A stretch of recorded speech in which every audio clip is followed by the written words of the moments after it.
palabra de Dios. Vamos a meditar en esta historia verdadera de la palabra de Dios que está en Juan capítulo 4. Pero antes quiero preguntarle, ¿tienes sed?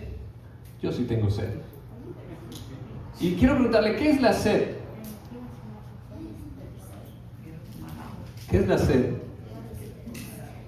De verdad tengo sed. La sed es esta resequedad que se siente en la garganta, en la boca, y nos hace desear algo, ¿verdad? Desear el líquido para aliviar esa resequedad. Pero fíjese que también hay diferentes tipos de sed. Hay diferentes tipos de sed. Por ejemplo, cuando en mi familia me dicen, tengo sed, pero no de agua.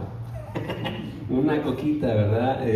Pero también hay sedes. Hay tipos de sed más profunda, por ejemplo, la sed de significado. ¿Qué hago en esta tierra?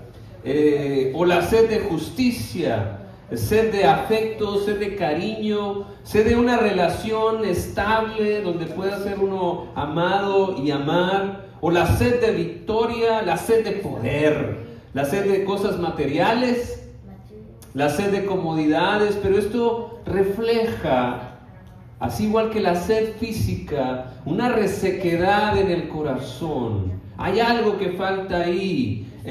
Yo también pasé por un tipo de sed profunda. Cuando estaba adolescente tenía sed de significado.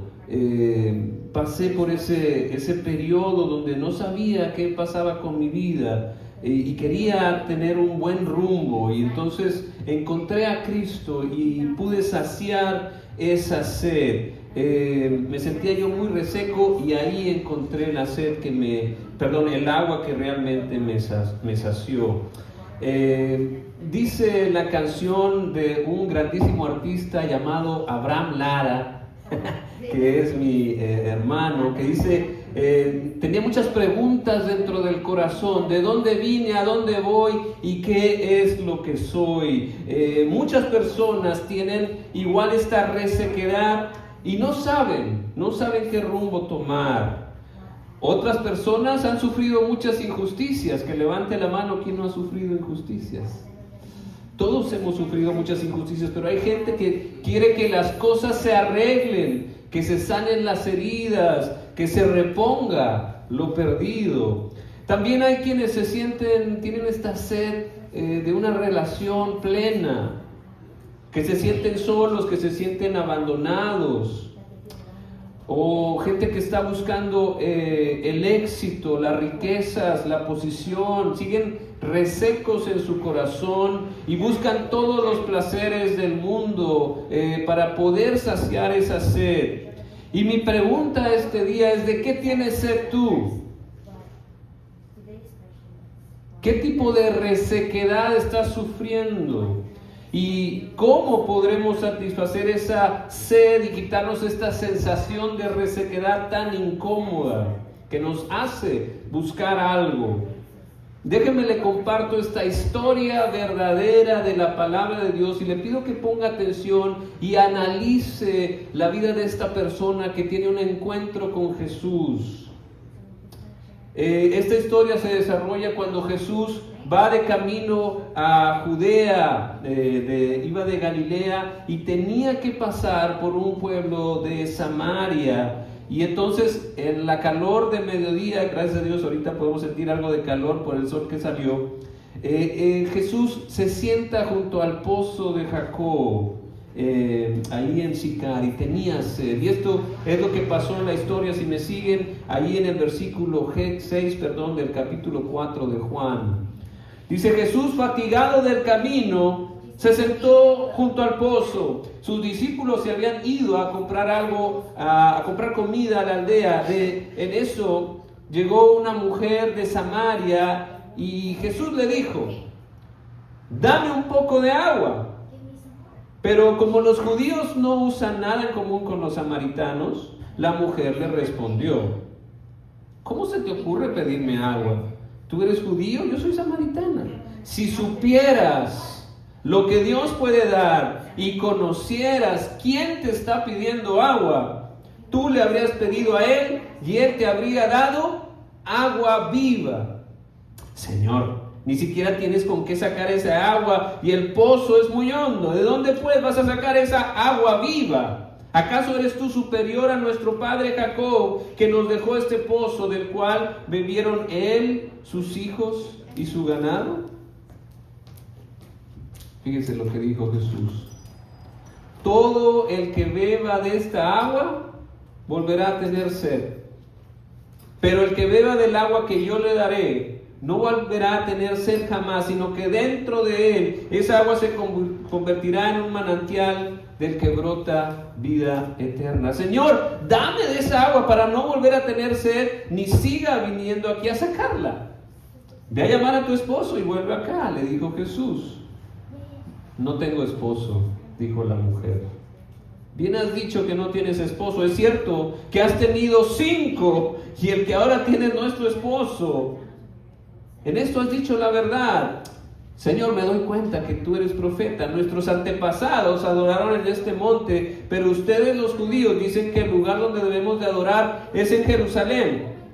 Créeme, mujer, que se acerca la hora en que ni en este monte ni en Jerusalén adorarán ustedes al Padre. Ahora ustedes adoran lo que no conocen, nosotros adoramos lo que conocemos, porque la salvación proviene de los judíos. Pero se acerca la hora y ha llegado ya en que los verdaderos adoradores rendirán culto al Padre en espíritu y en verdad, porque así quiere el Padre que sean los que le adoren. Dios es espíritu y quienes le adoran deben hacerlo en espíritu y en verdad.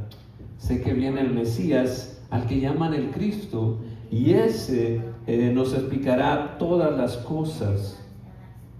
Ese soy yo, el que habla contigo, le dijo Jesús.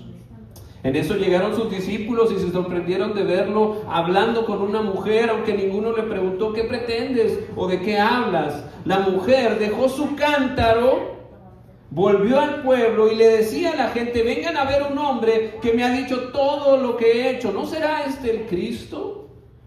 Salieron del pueblo y fueron a ver a Jesús. Muchos de los samaritanos que vivían en el pueblo creyeron por el testimonio que daba la mujer. Me dijo todo lo que he hecho. Así que cuando los samaritanos fueron a su encuentro, les hicieron que se quedara con ellos, y Jesús permaneció allí 2 días, y muchos más llegaron a creer por lo que él mismo decía. Ya no creemos solo por lo que tú dijiste, le decían a la mujer. Ahora hemos visto y oído, ahora lo hemos visto nosotros mismos, y sabemos que verdaderamente este es el Salvador del mundo. El que beba de esta agua volverá a tener sed, pero el que beba del agua que yo le daré no volverá a tener sed jamás. ¿De qué tienes sed? Dice un poeta: el alma es como un vaso que solo se llena con eternidad. Amado Nervo, ¿quién conoce el corazón humano mejor que Dios, el Creador? Nadie. Dios nos creó y Dios sabe lo que necesitamos y nos lo ofrece. Jesús es quien ofrece agua viva para saciar nuestra sed más profunda del agua. Y esta agua la ofrece a todos, no importa si eres un gobernante o si eres una persona como esta mujer con mala reputación como la samaritana. Dios nos ama a pesar de nuestro pecado, y a través de Cristo nos ofrece esa agua viva que realmente nos satisface. Algo interesante de la historia es que a la mujer que venía por agua, que por cierto iba a mediodía para que no la molestaran, deja el cántaro y se va al pueblo. Por lo que venía, por esa agua, la dejó. ¿Por qué? Porque ya estaba empezando a disfrutar el agua viva. Había identificado a Jesús como el Cristo, como el Mesías, como hemos dicho, el ungido de Dios. Dejó el cántaro, pero su sed estaba ya saciada. El manantial ya estaba empezando a surgir de ella. Vengan, le dice al pueblo, hay alguien que puede salvarnos a todos, que ofrece agua viva. el identificar a Jesús como el ungido de Dios hace la diferencia en la vida. Él es la fuente de agua viva que te va a saciar, te va a quitar esa resequedad, pero del corazón. Te va a llenar de su Espíritu Divino. Ese mismo que tiene el poder para levantar muertos, como en el valle de los huesos secos del profeta Ezequiel. Qué bien se siente uno cuando toma un poquito de agua cuando tiene resequedad. Hace la diferencia en la vida. Y eso es lo que Jesús ofrece, una verdadera satisfacción. Otra maravilla de estas historias es que Jesús va más allá. Jesús va más allá y ve más allá. Jesús va más allá de las fronteras, va a otros lugares. Y también no solo las fronteras políticas, sino las fronteras sociales, las fronteras de tradición. Los hombres y las mujeres no se hablaban así de fácil, y mucho menos los hombres judíos con las mujeres samaritanas. Los judíos consideraban que los samaritanos eran de lo peor. ¿Por qué? Porque se lo llevaron los asirios. ¿Se acuerdan? En el Antiguo Testamento era el reino del norte, que se lo llevaron y los quitaron de ahí y pusieron otra gente. Entonces era una gran mezcla de culturas y de religiones, y por eso ellos no los consideraban realmente hijos de Dios. Entonces ellos los odiaban porque ellos decían que sí eran y ellos decían no son. Entonces había una gran batalla entre ellos. Pero la autoridad de Jesús, de el ungido de Dios, está por encima de cualquier frontera política, natural, tradicional, de lo que sea. Jesús cruza todas las fronteras para poder alcanzarnos. Y eso es lo que pide de nosotros también, que nosotros compartamos la fe después, más allá de las fronteras. Jesús va más allá y nos puso ese ejemplo a nosotros. Más allá de tus prejuicios, tenemos que compartir nuestra fe, tenemos que hablar de esta agua viva que Jesús sigue siendo hoy el Salvador del mundo. Jesús va más allá, pero también ve más allá. Ve la condición de la mujer que le dice, no tengo marido. Sí, no has tenido marido, nada más tienes 5 hombres y con el que estás no es tu marido. ¿Qué refleja eso? Hay una sed insaciable. Hay una sed insaciable, no física, sino del alma. Y entonces Jesús ve más allá y puede ir a ver directo al corazón. No podemos ocultarle la sed que tenemos al Señor. Y lo bonito es que Dios mandó a Jesús no para condenarnos, sino para salvarnos. No fue enviado para juzgar al mundo, sino para salvarlo. Y como vemos una y otra vez, Jesús trata a todos bien, los ve como hechos a imagen de Dios, nos enseña que debemos de respetar a los demás. Es un ejemplo de que el mismo ungido respeta la vida. No hay nadie también lo suficientemente perdido que no tenga la oportunidad de ser salvados. Jesús ve a todos como dignos de ser salvados para el Señor. No quiere que nadie se pierda. Dice 2 de Pedro 3:9, el Señor no tarda en cumplir su promesa, según entienden algunos su tardanza. Más bien, Él tiene paciencia con ustedes, porque no quiere que nadie perezca, sino que todos se arrepientan. La samaritana no entiende al principio la verdad espiritual de la que está hablando Jesús. Ella veía solamente lo físico. No se trata de esa agua, de esta agua de H2O. Jesús estaba refiriendo a la sed espiritual. Jesús se refería a esa resequedad del corazón en la humanidad. Esa sed espiritual, esa es la que Dios puede saciar. Y también lo demás. Y eso es lo que le está ofreciendo a la samaritana, saciar esa sed, llenar el vaso del alma. Y dice algo importante: el tiempo ha llegado Y de ahí se pasan a hablar un diálogo religioso. En su tiempo estaba esto muy candente. ¿Dónde hay que adorar a Dios? ¿Dónde hay que adorar a Dios? Y incluso hoy también. ¿Dónde hay que adorar a Dios? ¿Cuál es la iglesia? ¿Cuál es la buena? ¿Cuál es la religión buena? ¿A cuál debo de ir? Y esa es la misma pregunta que la samaritana le hace a Jesús. ¿En dónde? ¿En Jerusalén o aquí, en Samaria? La respuesta de Jesús dice, no, estás confundida. No se trata de algo externo, es de algo interno, es en espíritu y en verdad. Y el Padre busca adoradores en espíritu y verdad, no simplemente religiosos que sigan reglas, sino cambios auténticos de corazón, un verdadero cambio donde realmente se sacia esa sed, poner a Cristo como Rey, someterse a Él, obedecerlo, trabajar en su misión a través de la iglesia, guiado por su Espíritu Santo, es lo que va a traer la diferencia. Se trata de ser auténticos en verdad, dice.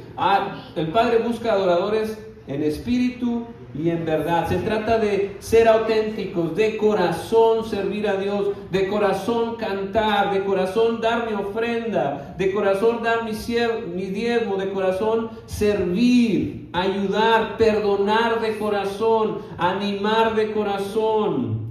Todo de corazón, guiado por el Espíritu Santo que nos transforma desde adentro para dar fruto, amor, gozo, paz, paciencia, benignidad, bondad, fe, dominio propio, además de darnos los dones para servir, para vivir con propósito, para unirnos a causa del reino de Dios. Y eso es en verdad, significa de corazón, pero también tiene que ser en espíritu, o sea, basado en la palabra de Dios, porque se puede hacer cosas de corazón, yo no digo que no, pero se pueden hacer cosas de corazón, pero cosas que están mal, pero las estoy haciendo de corazón, o estoy yendo en la dirección equivocada.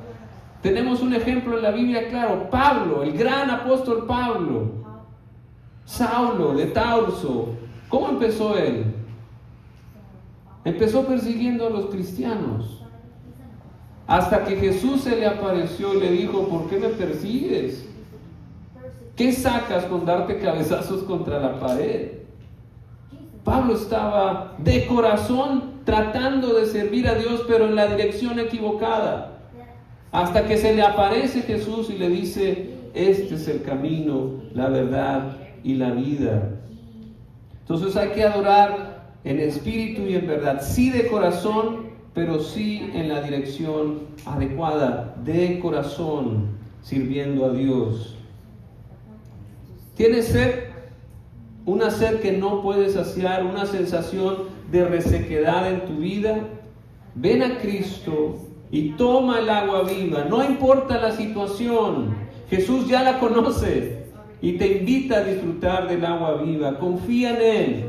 La manera en que vas a acabar con tu sed es confiar en Él, que Él es el Salvador del mundo, ponerlo como tu Rey, como tu Señor, y tu sed va a ser saciada. Cree en su muerte por tus pecados y en su resurrección al tercer día. Su Espíritu vendrá sobre ti y te sellará como un hijo o como una hija de Dios. Tu sed será saciada, tu vaso será lleno. No volverás a tener sed jamás, sino que de tu interior brotará un manantial para vida eterna. Y el Señor te guiará continuamente, saciará tu deseo en los lugares áridos y dará vigor a tus huesos. Serás como huerto regado y como manantial cuyas aguas nunca faltan, dice el profeta Isaías 58:11. Si ya tienes esta agua en tu vida, si ya tu sed ha sido saciada, compártela como la samaritana. Deja que fluya la alegría del manantial hacia todos los que te rodean. Llévanos a Cristo, quien puede dar esta agua viva, y saciar la sed más profunda del ser humano.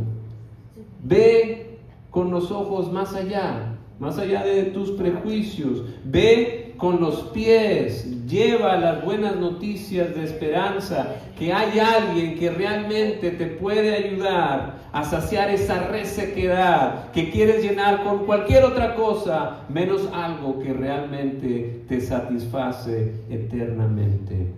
Solo Cristo da esa agua y la da gratuitamente a todo el que venga y crea en Él. Amén. Amén.